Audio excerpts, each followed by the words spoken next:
ये पूरे देश के अंदर ही हम लोग देख रहे हैं कि किस तरह से झूठे केसेस लगा लगा के विपक्ष के नेताओं को, पार्टियों को, विपक्षी लोगों को एक तरह से निष्क्रिय करने की कोशिश की जा रही है, डराने की कोशिश की जा रही है। कई लोगों को तोड़ तोड़ के बीजेपी अपनी पार्टी में शामिल कर रही है। ये जनतंत्र के लिए अच्छा नहीं है।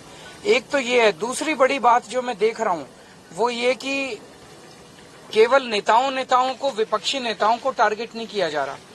देश भर में बिजनेसमैन को भी बहुत बुरी तरह से टारगेट किया जा रहा। आज बड़ा दुख होता है कि पिछले 5-7 साल के अंदर लगभग 12-13 लाख हाई नेटवर्थ इंडिविजुअल्स का मतलब जो बहुत अमीर लोग थे, जो देश में इन्वेस्टमेंट करते थे, जो इंडस्ट्री चलाते थे, जो बड़े बड़े व्यापार चलाते थे, हजारों लाखों लोगों को रोजगार देते थे, उन्होंने भारत की नागरिकता छोड़ के विदेशी नागरिकता ले ली है।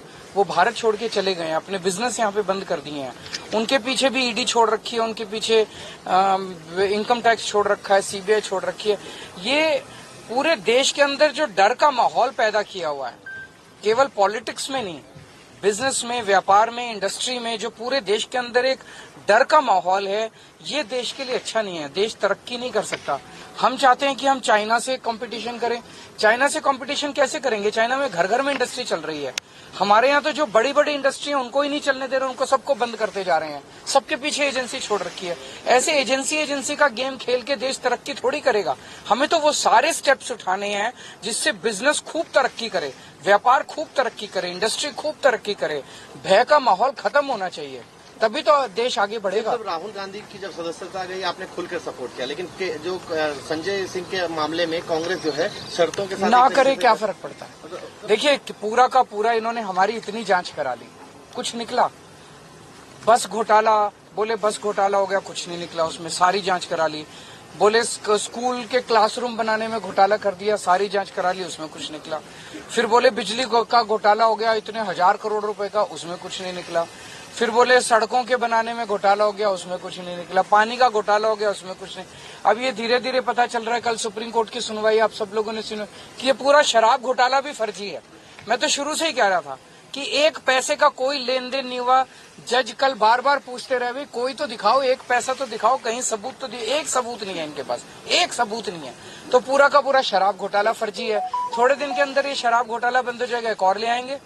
मतलब इनको पूरा टाइम, इनको केवल और केवल लोगों को एजेंसीज में और इन सारी जांचों में उलझा के रखना है। काम ना खुद कुछ काम करेंगे, ना लोगों को कुछ काम करने के लिए। अप्रूवल के बयान के आधार पर कल सुप्रीम कोर्ट में भी चर्चा हो रही थी कि इसको आधार बनाया गया और संजय सिंह को और उनके ये सारे सब कुछ खत्म हो जाएगा। सब कुछ कुछ है ही नहीं, सब झूठ है। कल संजय सिंह ने भी सब कुछ झूठ है, ये बयान झूठ है। तंग कर करके, टॉर्चर कर करके बयान लिए गए हैं, लोगों को जबरदस्ती कर करके बयान लिए गए हैं। सारे बयान झूठ हैं, कुछ है ही नहीं।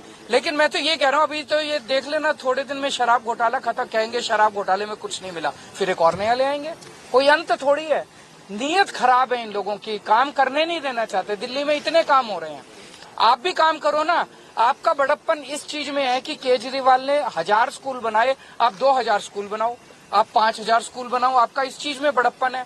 अगर हमने इतने मोहल्ला क्लिनिक बनाए, आप उससे 3 गुना बनाओ, इसमें बड़प्पन है। इसमें बड़प्पन थोड़ी है कि केजरीवाल ने 1000 स्कूल बनाए, और स्कूल नहीं बनाने देंगे इसको। केजरीवाल ने इसको अस्पताल बना दिए, और अस्पताल नहीं बनाने देंगे इसको। ये बड़प्पन थोड़ी है। ऐसे देश तरक्की थोड़ी करेगा। आप काम खुद नहीं करते, 24 घंटे केवल और केवल एजेंसी इसकी पार्टी तोड़ दी, उसकी सरकार गिरा दी, उसको जेल भेज दिया, उसको डरा धमका के अपनी पार्टी। ये क्या चल रहा है देश के अंदर?